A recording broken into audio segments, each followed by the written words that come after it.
Okay, so Eric, tell us what you're doing over here. I'm just out in the street, walking around, trying to, make a dollar. Trying to get noticed, really. I'm happy I saw you, because a lot of people don't know who I am. They walk right past me. I'm actually the kid from the movie Belly. My name is Eric Keith McNeil. I was known as Shorty, 1988, sitting on the bench with Nas. Right after that, I did Black and White with Allen Houston, Raekwon, Brooke Shields, they all was in Mike Tyson. And then I got locked up in 1989. Literally from 1989 to 2019, I was incarcerated. And now I'm out and I have no job, I'm homeless. And while in jail, I lost my mother, I lost my sister, I lost my grandmother and my grandfather. I went to all their funerals in prison. So when I came home, I didn't have a family to live with. So now I'm in the street. And I try to reach out to Hype Williams, to Nas, to certain people that I know in the industry, and it's hard, But you've been home since 2019? Yeah, back on parole. I had 2 violations. I had a 2 to 4 violation for possession of weapon in the third for a knife. I was on parole. They locked me up for 2 to 4. I went to Ulster. I came back out 2022. Got locked back up, and I just came out February of this year. And how have you been living since February, since you've been home? I've been in like 4 different shelters. They kicked me out, and I sleep on the train. I slept on the train last night. And I just stopped at Dykeman stop and try to go in the store, steal some deodorants and sell them. And are you worried about getting arrested again? I think I live better in prison than I do in the street, honestly. And what was the most serious charge that you were convicted on? Attempted murder and robbery. My friend went up to a cop undercover, tried to rob him. He pulled his gun out and shot my friend, and I shot back at him. It made the news and everything. The helicopter landed on top of the building. I did belly in, and they bum rushed the house and locked me up. That was 2004. What would you like people to do? Like you say, you're reaching out to people, but I would like to tell my story. I want to talk to kids, and I want to tell I was in belly because I didn't have parents. I was 12 years old, running around South Jamaica, Queens with a gun, smoking weed. And everybody like, yo, Shorty smoking weed, he ain't got parents. And that's when they Swing hooked me up with Powerful, who knew Wu-Tang Clan, and they got me in belly. And then that made me a little worse because I didn't have parental guidance.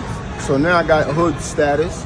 Now I got a gun on me. Now I got money. I got access to stuff that a child shouldn't have access to only because of the movie. So it just made me more ruthless and dangerous, And that's when I got arrested for shooting somebody in 1999 on Pharmacy 144. I shot somebody when I was 13. I went to Spofford. Then I came out when I was about 15, 16, and that's when the thing happened with the cop. And then I just did all my 20s and half of my 30s in prison. Would you say that you're reformed? I'm reformed. I am. Mentally, I'm a lot smarter. Because, sometimes what you go through can make you or break you. It made me more than it broken me. Although I'm broken, it made me more than it broke me. Because I'm a lot smarter. I couldn't read when I was arrested. Have you tried to get a job or go to any of these? What about some of these programs that help people in their reentry? I spoke to Lance Furtado, the 100 Suits. I spoke to a lot of them. They said they're gonna give me a call back. Then they said, we're not hiring now. We book now. I tried for CEO. I tried for a lot of different organizations to get a job. I walk around, ask people doing construction, could I volunteer off the books? A lot of, not that I'm not racist, but a lot of Spanish people got them jobs. Right. So they're not gonna let me work with them because Right. So it's hard. It's hard. And I don't want to sell crack. I don't want to rob nobody. I don't want to do nothing that put me back in jail for more than a parole violation. You understand? Right. I'm not that stupid. I get a little shoplifting charge, go 4 months, 5 months. But if I rob somebody, shoot somebody, I'm doing 20 years. And I don't have another 20, I'm about to be 40 years old. I don't have another 20 years to do. And what about, do you carry a gun now? Hell no. A knife? No weapon. It's dangerous sleeping on the streets. No weapon. I boxed in jail for years. So I'm capable to defend myself. But I don't do drugs. I don't carry weapons. I just drink. I drink all day. What do you think when you came out and you see, like, especially now, all these the gang, all the gang violence and how much it's grown and how much it's affected with the youth. But some of them This were is the something I want to. youth. This is something I want to target. When I was in prison, I started a nonprofit called Step Up, striving to end peer pressure, uniting positive people. I created that myself. When I came home, I didn't have nothing but an EBT card and release papers.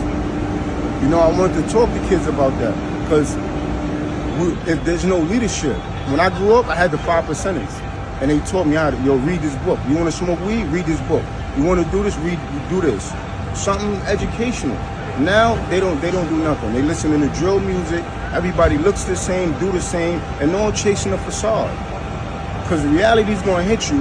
When reality hits you, and you're going to be knocked off your feet, and it did to me. When I was a kid, people used to tell me, stay in school, do this. I didn't listen to them. Now look at me, I'm about to be 40 with nothing. Homeless, no family, no nothing. Now if I listened to them when I was 12, 13, I probably would have been a millionaire right now. You understand? So that's something I want to talk to kids about. All of this is a facade. You got one life, and you have to live that to your full capacity.